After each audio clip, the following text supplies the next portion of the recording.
The fears are paper tigers. You can do anything you decide to do. With this quote, I welcome you all in today's lecture. But before that, जैसा कि हम सब जानते हैं कि corona महामारी तेज़ी से फैल रही है। इस महामारी से बचाव और सही जानकारी के लिए पंजाब सरकार द्वारा विकसित कोवा ऐप अपने फ़ोन में इंस्टॉल करें और मिशन फतेह को कामयाब बनाने में अपना योगदान दें। खुद को इस महामारी से बचाने के लिए हमेशा ही कुछ नियमों का पालन करें, जैसे कि मास्क पहने और हाथों को साबुन आदि से साफ रखें। हाथ मिलाने और आँख, नाक और मुंह को छूने से परहेज़ करें। लोगों में ज्ञान और जागरूकता बढ़ाएं। सोशल डिस्टेंसिंग का पालन करें।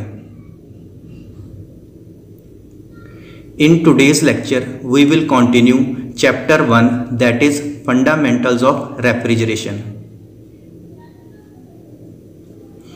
आज के लेक्चर में हम रेफ्रिजरेशन के अलग अलग मेथड्स को ब्रीफ में डिस्कस करेंगे। First is ice refrigeration. इस डायग्राम में ये स्काई ब्लू कलर के एरोहेड्स कोल्ड एयर को रिप्रेजेंट कर रहे हैं। ऑरेंज एरोहेड्स वार्म एयर को रिप्रेजेंट कर रहे हैं।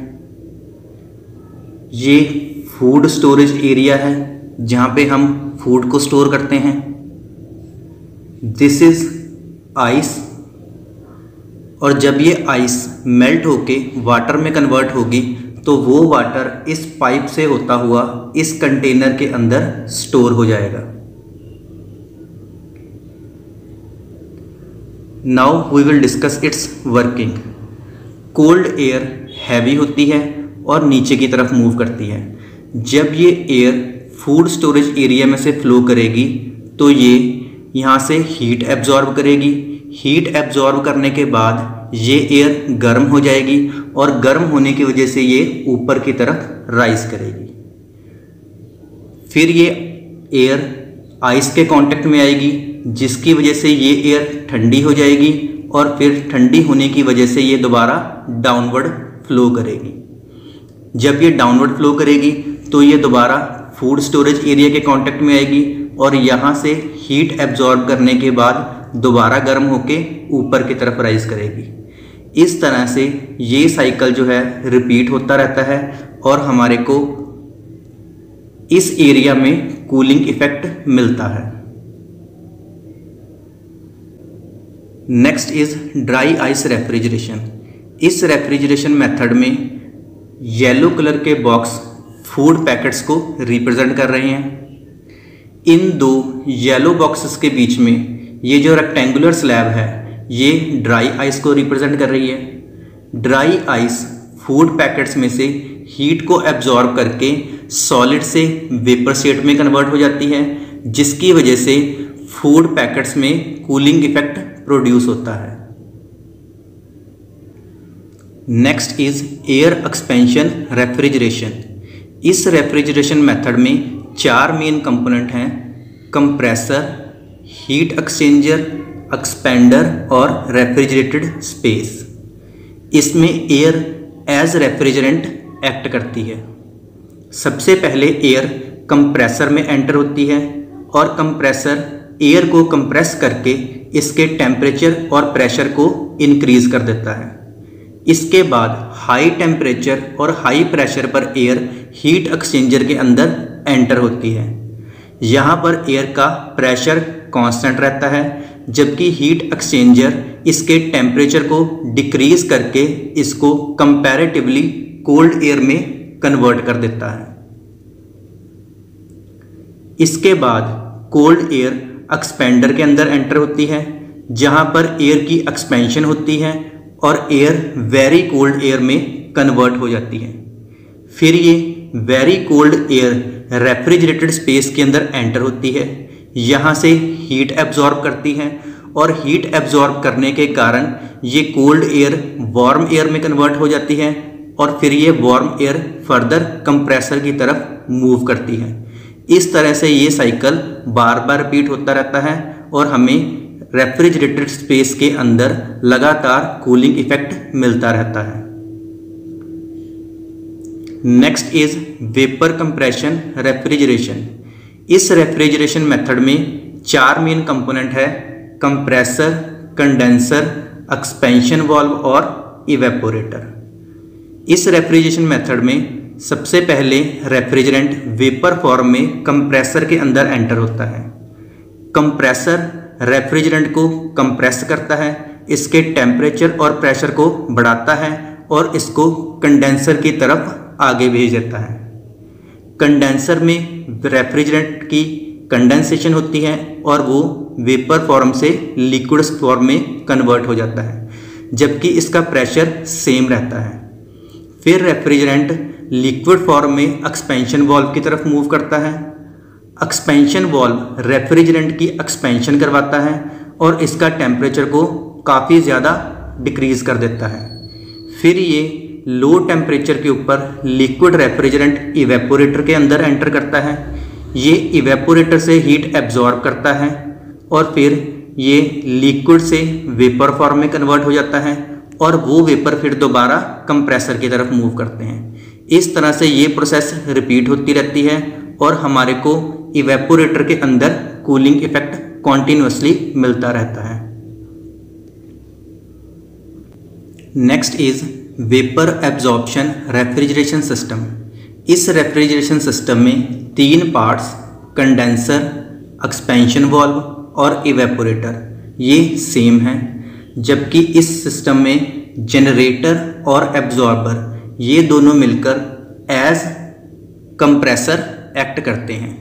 इस रेफ्रिजरेशन सिस्टम में अमोनिया रेफ्रिजरेंट है। हम सबसे पहले जनरेटर को हीट सप्लाई करते हैं। हीट सप्लाई होने की वजह से अमोनिया वेपर फॉर्म में कन्वर्ट होकर कंडेंसर की तरफ मूव करती है। फिर कंडेंसर इस वेपर अमोनिया को लिक्विड अमोनिया में कन्वर्ट करके फर्दर रिसीवर के थ्रू एक्सपेंशन वाल्व की तरफ सप्लाई करता है। एक्सपेंशन वाल्व में पास होने पर इस अमोनिया का टेम्परेचर काफ़ी ज़्यादा डाउन हो जाता है और ये फर्दर इवेपोरेटर की तरफ मूव करती है।